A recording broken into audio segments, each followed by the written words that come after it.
찬양부 예배 오시는 여러분을 진심으로 환영합니다. 우리 이 시간 찬양하기 전에 한 가지 메시지 다 같이 공유하고 찬양했으면 좋겠습니다. 저뿐만 아니라 여러 청년들이 어떤 위기를 극복할 때 하나님이 아닌 자기 자신의 힘으로만 이 앞의 역경을 해결하려고 하는 모습을 자주 보이는 것 같습니다. 우리가 그런 모습들을 한번 되돌아보고 정말 우리가 정말 오직 예수로만 살 수 있는지에 대해서 한번 고민해보고 같이 기도해볼 수 있는 시간이 되었으면 좋겠습니다. 우리가 한번 찬양을 드리고 예배를 드리고 나서 정말 개인적인 시간을 들여서 저뿐만 아니라 다 같이 기도하여서 이 역경들을 같이 헤쳐나가고 우리 앞에 펼쳐진 그런 역경들을 정말 기도의 힘으로써 같이 헤쳐나갈 수 있는 우리 청년들 되었으면 좋겠습니다.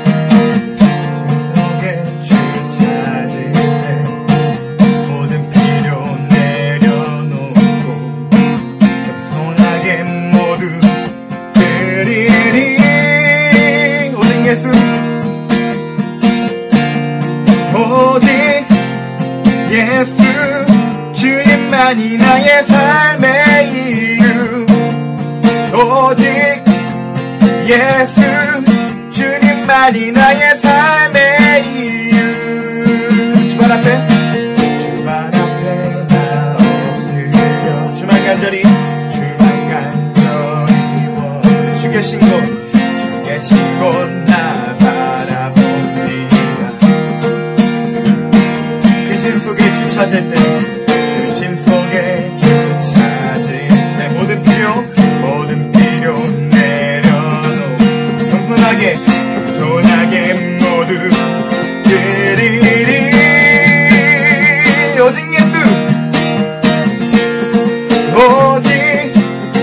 예수 주님만이 나의 삶의 이유 오직 예수 주님만이 나의 삶의 한 번 더 오직 예수 주님만이 나의 삶의 이유 오직 예수 주님만이 나의 삶의 이유 우리 한 번 더 찬양합시다. 언제나 어디서나 크고 깊은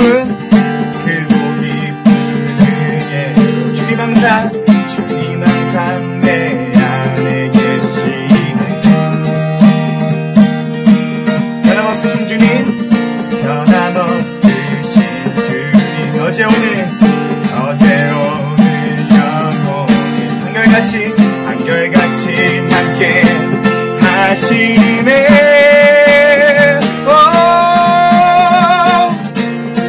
오직 예수 주님만이 나의 삶의 이유 아멘 오직 예수 주님만이 나의 삶 한 번 더 오직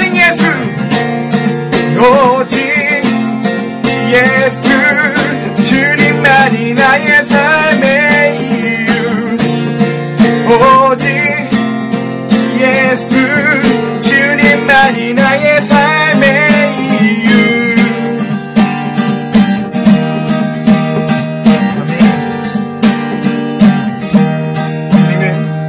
주님은 길과 진리 생명 나는 오직 믿음으로 살리 주만이 예살리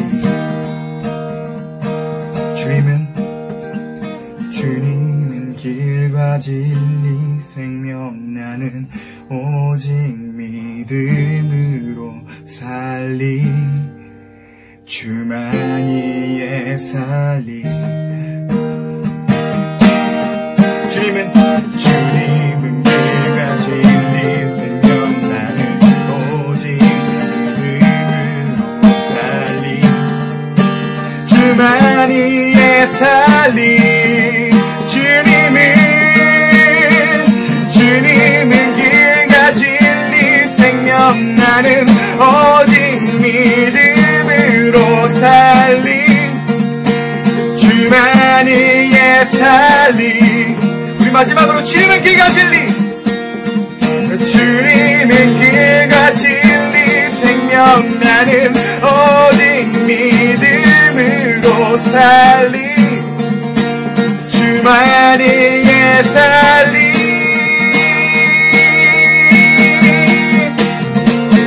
오직 예수 주님만이 나의 삶의 이유 오직 예수 주님만이 나의 삶의 이유 오직 예수 주님만이 나의 삶의 이유 오직 예수 주님만이 나의 삶의 이유 오직 예수 오직 예수 주님만이 나의 삶의 이유 오직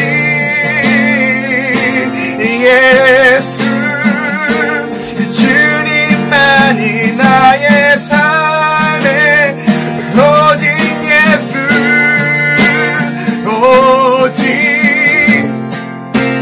예수 주님만이 나의 삶의 이유 오직 예수 주님만이 나의 삶의 이유 오직 예수 주님만이 나의 삶의 이유 오직 예수 주님만이 나의 삶의 이유 성령의 비가 내리네 하늘의 문을 여소서 성령의 비가 내리네 하늘의 문을 여소서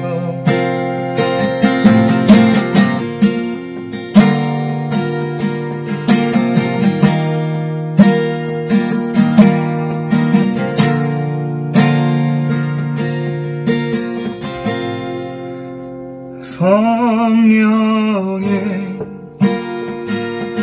비가 내리네 하늘의 문을 여소서 성령의 비가 내리네 하늘의 문을 여소서 성령의 비가 내리네 하늘의 문을 여소 우리 한 번 더 성령의 비가 내리네 하늘의 문을 여소서 성령의 비가 내리네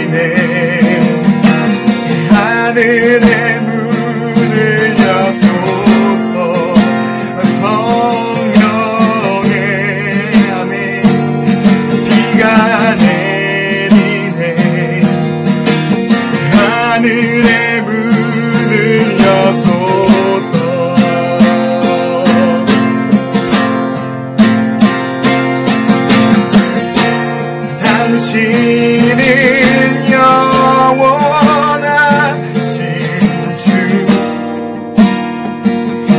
내 영원하신 주 독수리 같은 힘 주시네 약한 자 방패되시며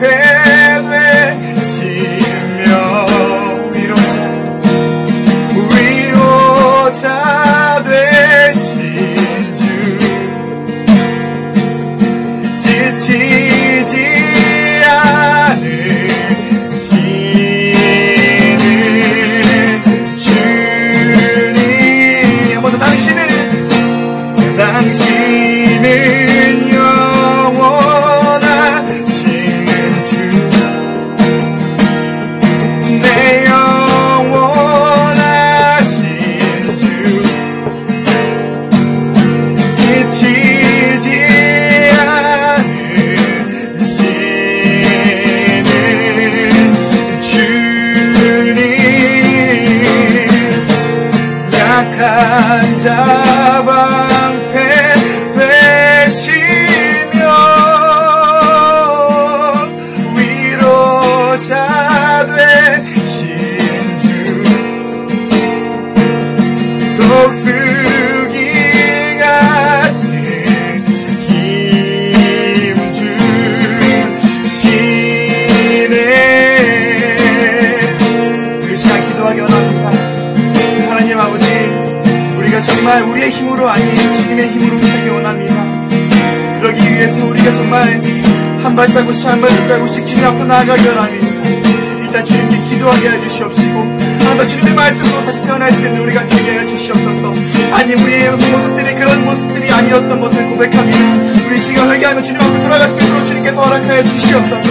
우리 시간 회개의 기도로 주님 앞에 나아가는 우리 주님으로 되기 원합니다. 기도하시겠습니다. 하나님 오늘 우리가 기도하기 원합니다. 하나님 오늘 우리가 진실되게 주님 앞에 나가지 못했던 우리의 마음들과 우리의 행동들을 고백합니다. 항상 주님 앞에 나아갈 수 있도록 주님 하나님 도와주시옵시고 우리가 항상 악한 곳에 있을지라도 항상 주님을 기억할 수 있는 그런 우리가 되게 해주시옵소서.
기도하시겠습니다. 하나님, 오늘도 저희가 이렇게 온라인으로 영상 예배를 드릴 수 있게 도와주심에 감사드립니다. 아버지, 코로나가 잠잠해지는 것 같았지만 이제 다시 확산이 되려는 김새가 보입니다. 주님, 이 안에서도 저희가 건강 유의해서 잘 다닐 수 있도록 도와주세요. 아버지, 또한 이번 주부터는 이제 모여서 예배가 시작되는데 아버지, 그 예배 가운데 코로나가 확산되지 않고 저희 모두 다 수칙을 잘 지켜서 주님께 예배드릴 수 있도록 도와주시옵소서.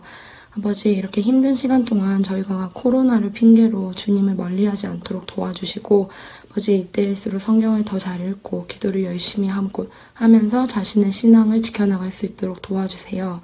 아버지, 이제 말씀 전하시는 전도사님께 힘을 주시고, 저희가 한 주간을 살아가면서 주님을 잘 생각하지 않았다면 오늘 회개할 수 있도록 도와주시고, 오늘 전도사님이 주시는 말씀을 부표 삼아 일주일간도 저희가 믿음으로 살아나갈 수 있도록 도와주시옵소서.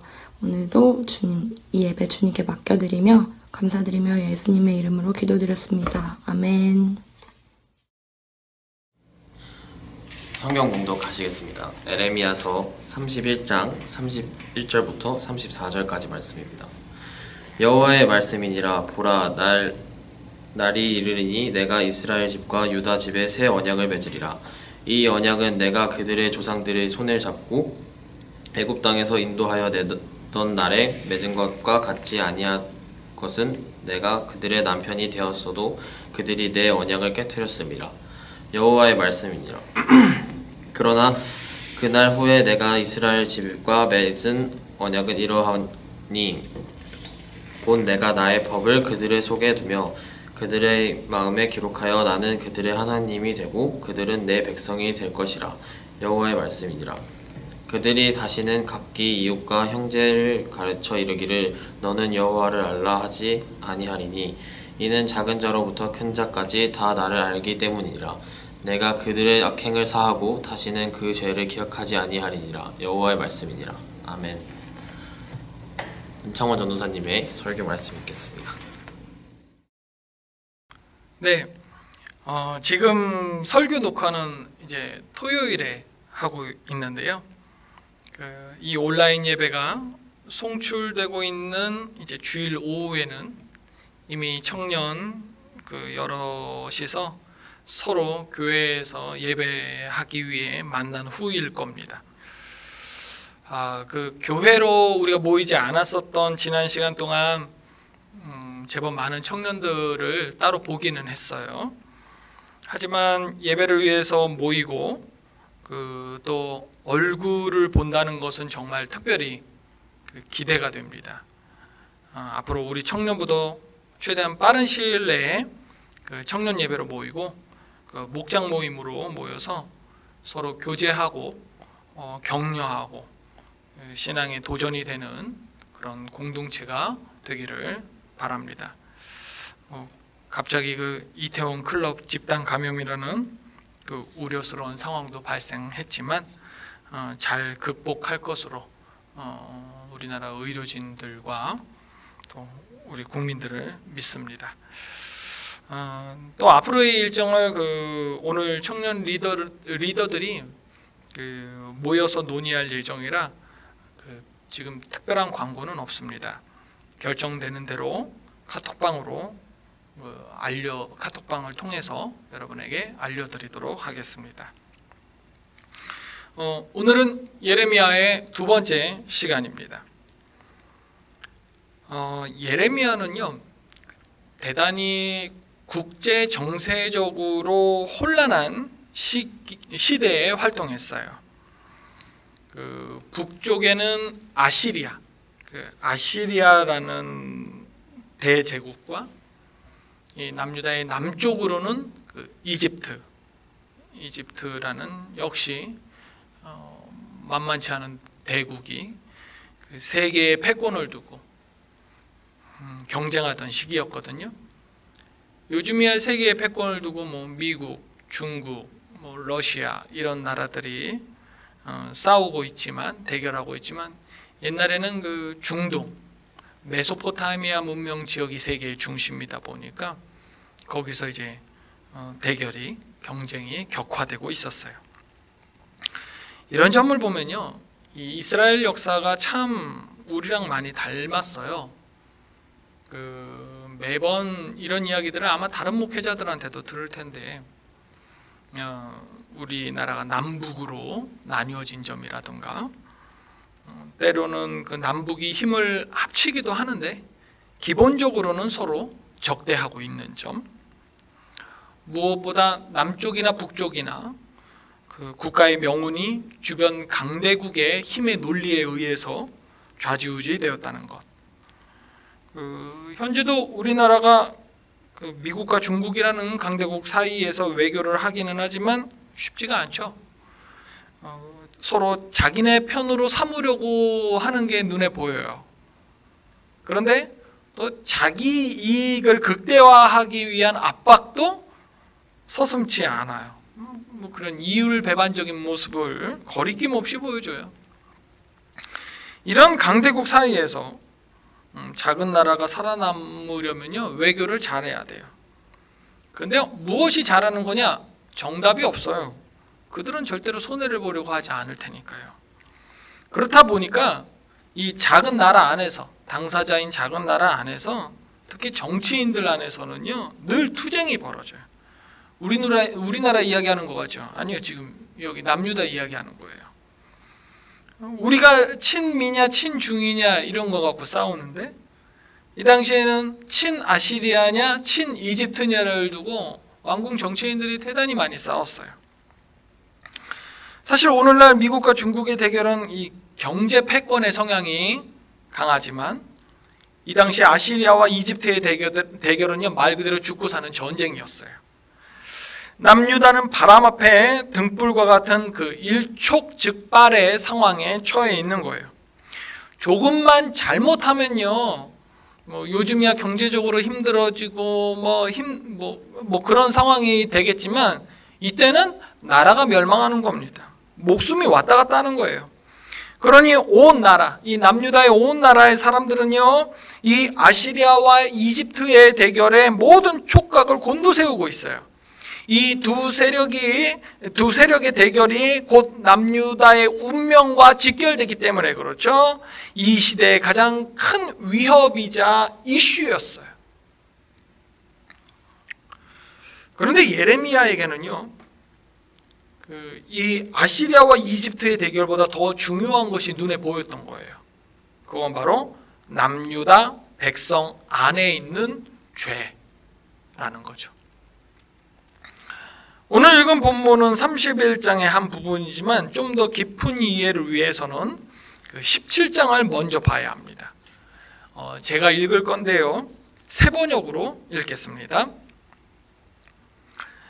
유다의 죄는 그들의 마음판에 철필로 기록되어 있고 금강석 촉으로 새겨져 있다. 그들의 제단 뿔 위에도 그 죄가 새겨져 있다. 자손은 그 기록을 보고서 조상이 지은 죄를 기억할 것이다. 온갖 푸른 나무 곁에, 높은 언덕에, 들판에 있는 여러 산에 그들의 조상이 쌓은 제단과 만들어 세운 아세라 목상들을 기억할 것이다. 네가 나라 구석구석에서 지은 죄의 값으로 내가 네 모든 재산과 보물을 약탈품으로 원수에게 넘겨주겠다. 그리고 너는 네 몫으로 받은 땅에서 쫓겨날 것이며 네가 알지도 못하는 땅으로 끌려가서 네 원수를 섬기게 될 것이다. 너희가 나의 분노를 불처럼 타오르게 하였으니 이 분노의 불이 영원히 꺼지지 않을 것이다. 나 주가 말한다. 나 주에게서 마음을 멀리하고 오히려 사람을 의지하며 사람이 힘이 되어 주려니 하고 믿는 자는 저주를 받을 것이다. 그는 황야에서 자라는 가시덤불 같아서 좋은 일이 오는 것을 볼 수 없을 것이다. 그는 소금기가 많아서 사람이 살 수도 없는 땅, 메마른 사막에서 살게 될 것이다. 그러나 주님을 믿고 의지하는 사람은 복을 받을 것이다.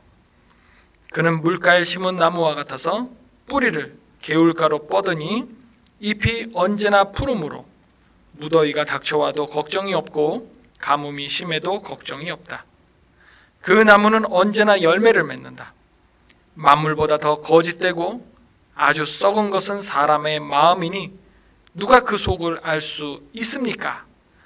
각 사람의 마음을 살피고 심장을 감찰하며 각 사람의 행실과 행동에 따라 보상하는 이는 바로 나 주다. 아멘. 당시 남유다는 자신들의 안전을 가장 크게 위협하는 것이 이야기했듯이 아시리아나 이집트라고 생각했어요. 그러나 예레미야는 하나님은 무엇보다 자기 자신을 둘러보는 것이 가장 시급하다라고 말씀하시는 겁니다. 왜냐하면 지금 죄가 이 마음판에 새겨져 있기 때문이에요. 우리는 흔히 자신의 삶에서 경험하는 어려움이 가장 큰 문제라고 생각합니다. 예를 들어서 여러분들 중에 취업이 안 되는 사람들이 있죠? 그럼 취업으로 인한 문제 때문에 마음에 근심이 생길 것이고요. 또 누군가는 결혼이, 또 누군가는 사업이나 학업이, 또 앞으로의 진로가 고민일 겁니다. 그리고 이런 문제들에 있어서 내 마음에 만족할 만한 해결이 되지 않으면 계속 스트레스가 쌓이는 거죠. 하지만 하나님은 이런 우리의 마음을 아시는지 그리고 모르시는지 이게 문제가 아니라고 하시는 겁니다. 아니 지금 내 삶에 가장 중요한 선택과 이 앞날이 불확실한데 도대체 뭐가 중요할까요?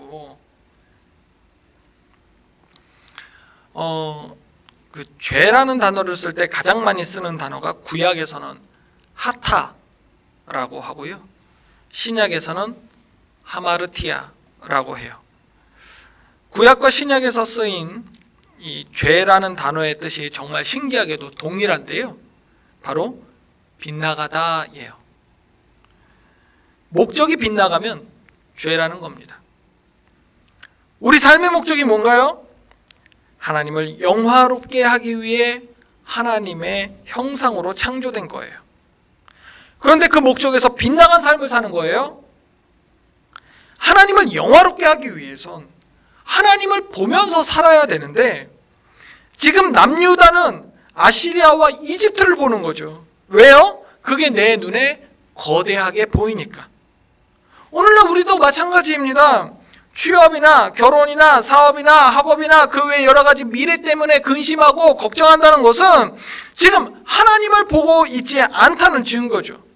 시선이 하나님을 향해 있어야 되는데 빗나가 있어. 그럼 우리도 어느새 우리 삶 자체가 죄인 줄도 모르는 채 하나님 앞에서 죄를 짓고 있는 겁니다. 아니 전도사님, 그저 평범한 인생의 고민을 하는데 그걸 어떻게 죄라고 할 수 있습니까? 네, 이런 질문과 생각을 하게 되는 이유는요, 죄는 악한 행위라는 명제가 우리 머릿속에 있기 때문에 그래요. 뭐 요즘 이슈인 그 N번방 사건이나 성추행, 강도, 살인, 또 뭐 소소하다고도 할 수 있겠지만 뭐 재난지원금 사용처에서 물건값을 올려받는 그 얌체 같은 짓, 이런 것이 죄라는 생각이 자리 잡고 있어요. 그런데 우리는 이 죄가 행동보다는요 상태에 가깝다는 사실을 기억할 필요가 있어요. 물론 하나님의 뜻에 어긋나는 행동을 하는 것은 죄가 맞습니다. 그런데 그런 죄를 저지르는 것은 우리 안에 죄성이 있기 때문에 그래요. 즉 우리 마음의 상태가 죄의 상태이기 때문에 죄의 행동이 나온다는 겁니다. 다시 우리 현실에 적용해 보자면 남유다가 아시리아와 이집트에 집중하는 것은 자기 생존을 위한 방편인 거죠. 우리가 취업, 결혼, 사업, 여러 가지 미래의 일들을 생각하는 것도 다 나를 위한 것이잖아요. 나의 존재 목적은 하나님을 영화롭게 하는 것인데 내가 나를 위한 것을 생각한다는 것은, 내가 나를 위하는 것을 생각한다는 것은 이미 목적에서 벗어난 겁니다. 아, 또 전도사님, 그렇게 따지면 죄 안 짓는 사람이 어디 있습니까? 죄인 아닌 사람이 어디 있습니까? 네, 맞아요. 그래서 우리는 모두 죄인인 겁니다. 우리 그리스도인의 가치관은요, 이 세상, 일반 세상의 가치관과 달라요. 선과 악의 기준이 달라요. 하나님의 뜻에 부합하면 그게 뭐예요? 선이에요.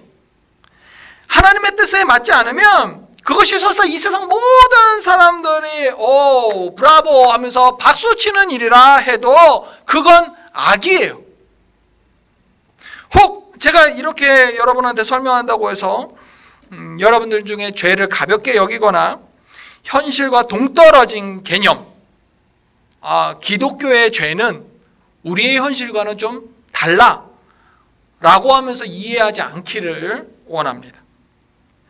하나님에 의해 창조된 이 세상에서 하나님에 의해 창조된 자가 하나님의 가치관에 맞는 마음을 갖지 않는다는 것은 창조주의 질서에 완벽하게 위배된 반역하는 자이기 때문에 그래요.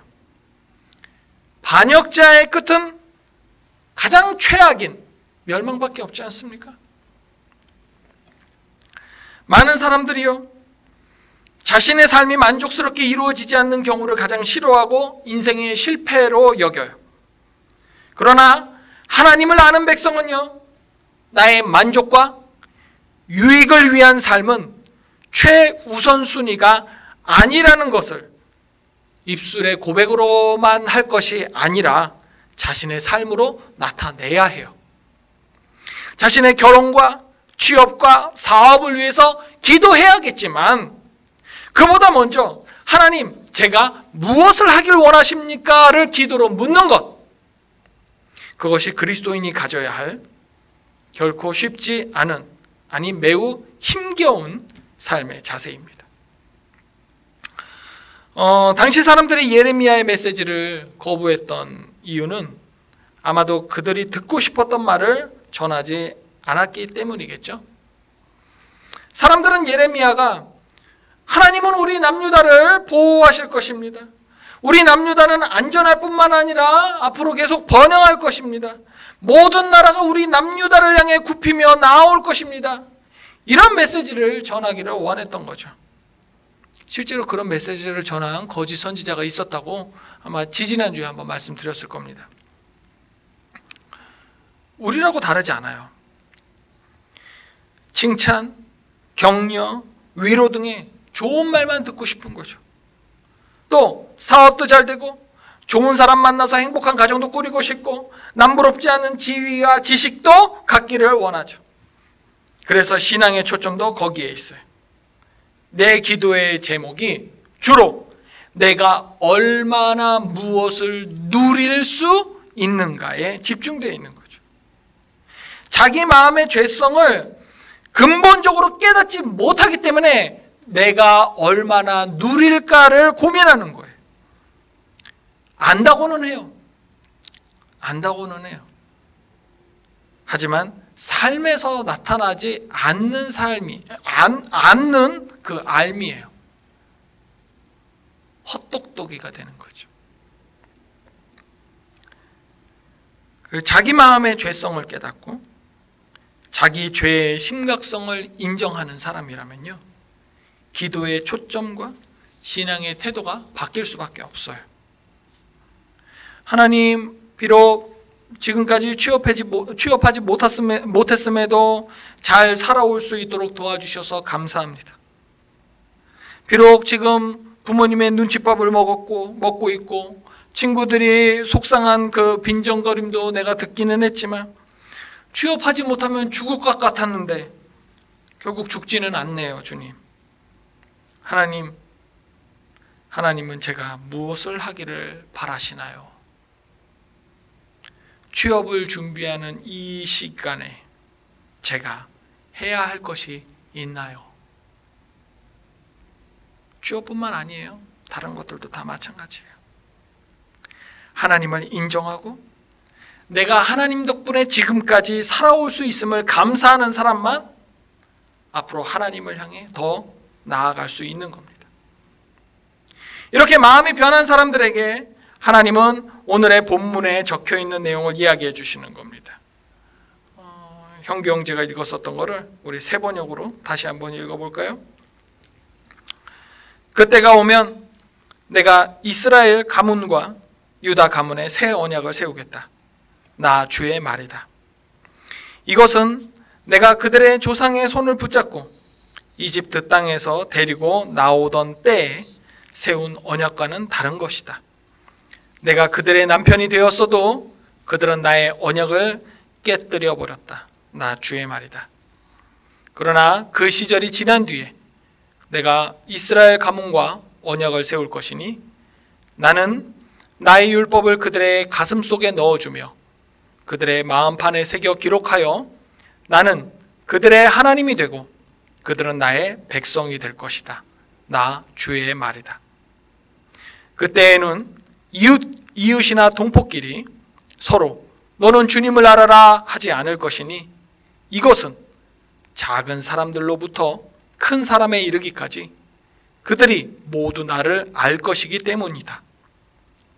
내가 그들의 허물을 용서하고 그들의 죄를 다시는 기억하지 않겠다. 나 주의 말이다. 원래 하나님과 하나님 백성 사이에는 언약이 있었죠. 모세 인도하에 이집트를 탈출한 직후 시내산 아래에서 받은 율법, 대표적으로 십계명, 돌판에 새겨진 그 십계명이요. 이스라엘 백성은 여러 세대를 거치면서 그 율법대로 살아보려고 시도했지만 실패해요. 또다시 시도합니다. 그러나 그 죄성 때문에 또 율법을 어기는 실패를 맛봅니다. 하나님이 제시한 율법대로 살기에 사람은 너무나 죄성이 가득한 존재였어요. 결국 마음판에 새겨진 그 죄성으로 인해 율법의 선한 행동을 이루지 못하게 되었고요. 결국 언약이 파기된 겁니다. 그래서 하나님은 이제 새로운 언약을 꺼내 드세요. 새 언약의 핵심은요, 하나님을 아는 것이에요. 옛 언약이 율법을 지키는 행동이었다면 새 언약은 하나님을 알고 그래서 자신의 죄가 철필로 깊이 새겨질 정도로 죄성 가득했던 이 마음판을 변화시키는 겁니다. 옛 언약은 십계명 돌판에 새겨졌지만 새 언약은 우리 한 사람 한 사람 그 마음판에 영원히 새겨지는 거예요. 새 언약대로 우리가 주님을 알고 주님을 아는 그 친밀하고 인격적인 관계의 경험이 우리 마음판에 잘 새겨지면요, 우리는 우리 삶에 주님의 성품을 그 생활 방식에 반영할 수밖에 없는 겁니다. 오늘날의 많은 사람들이 믿음을 혹은 이 신앙을요, 그 천국에 가는가 못 가는가의 조건쯤으로 여기지 않나 싶어요. 까놓고 말해서 지옥에 가고 싶지 않으니까 예수를 믿는다 혹은 교회에 간다는 거죠. 이런 생각으로 예수님을 믿는다고 한다면 그건 진정한 복음 근처에도 못 간 그 무척 얕은 수준, 대단히 초보적인 수준의 믿음입니다. 천국은 우리가 상상하는 황금길, 꽃길, 궁궐 같은 대저택 이런 것을 누릴 수 있기 때문에 천국이 아니에요. 거기에 하나님이 계시기 때문에 천국이고 하나님 안 계신 곳이 지옥인 겁니다. 새 언약이 우리에게 중요한 이유, 하나님을 안다는 것, 하나님과의 친밀한 관계를 마음판에 새긴다는 것은 내가 곧 천국이 된다는 의미예요. 죄로 새겨진 이 마음은 하나님을 알므로 해결되는 겁니다. 그러기 위해선 우린 이 구절에 좀 주목해야 돼요. 31장 33절. 그 시절이 지난 뒤에, 그 시절이 지난 뒤에 내가 하나님을 반역하면서도 반역인 줄 모르던 시절이 지난 뒤에, 난 그저 평범한 일상을 살아왔는데 그것이 하나님을 영화롭게 하지 않았던 것임을 인식조차 못하던 시절이 지난 뒤에, 바로 그것들이 지난 뒤에 새 언약은 우리 각자의 삶에 강력하게 발동될 것입니다. 보고 싶은 우리 청년 여러분, 새 언약 안에 거하는 우리 모두가 되기를 원합니다. 우리 삶에 주님 성품이 반영되는 것이 정말 자연스러운 그런 오늘의 예배자들 되기를 바랍니다. 기도하겠습니다.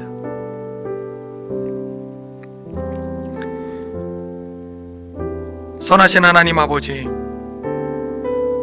오늘 이 시간 예레미야의 두 번째 시간을 통해서 알려주신 새 언약을 봅니다. 예수님을 통하여 하나님을 알 수 있게 하신 이 예언의 말씀을 우리가 봅니다.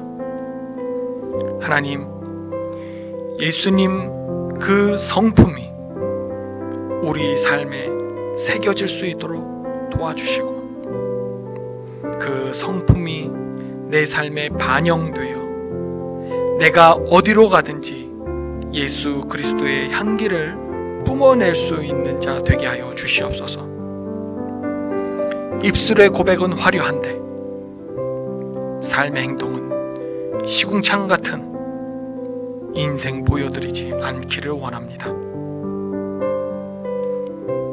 입술과 삶이 온전하게 하나 되는 그리스도인 제자, 하나님 나라의 백성 되게 하여 주시옵소서.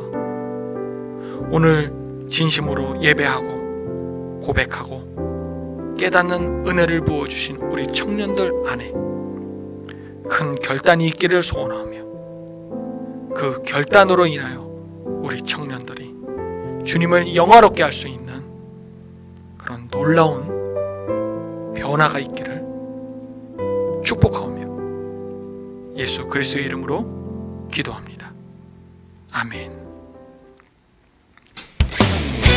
시간 다 함께 자리에서 일어나셔서 바로부터 시작해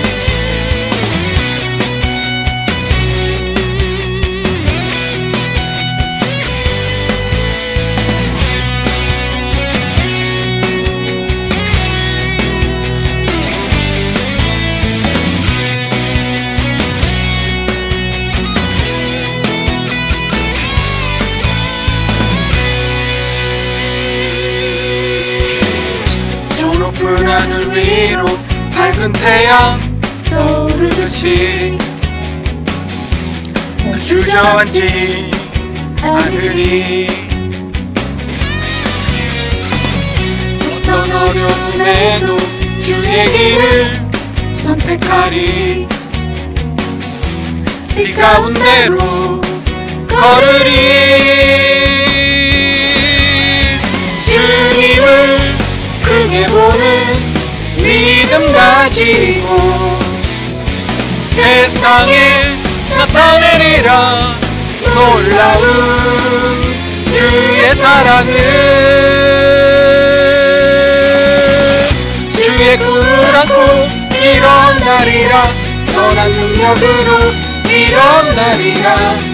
이 땅의 부흥과 회복은 바로 나로부터 시작되리. 주의 꿈을 안고 일어나리라. 선한 능력으로 일어나리라. 이 땅의 부흥과 회복은 바로 나로부터 시작되리.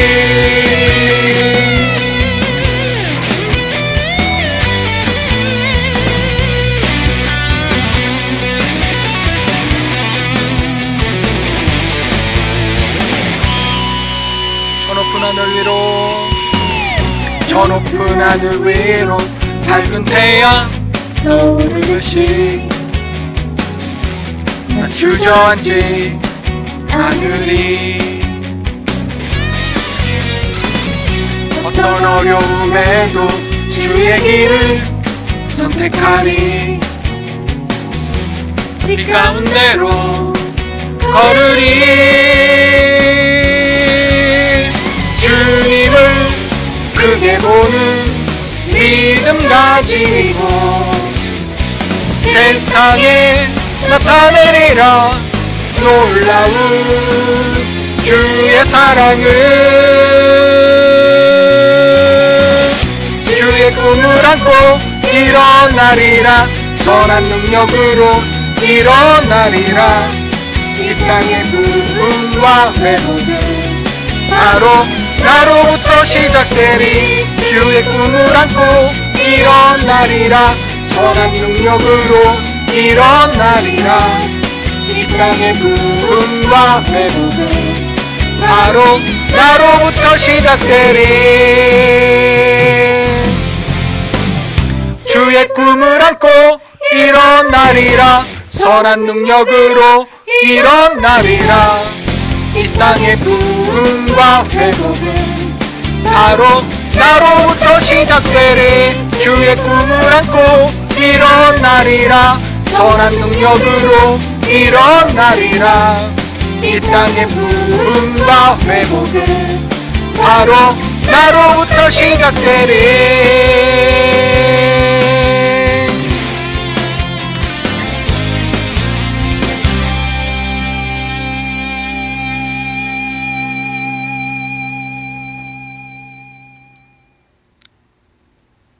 네, 이 시간 우리 함께 주기도문 하심으로 폐회하겠습니다.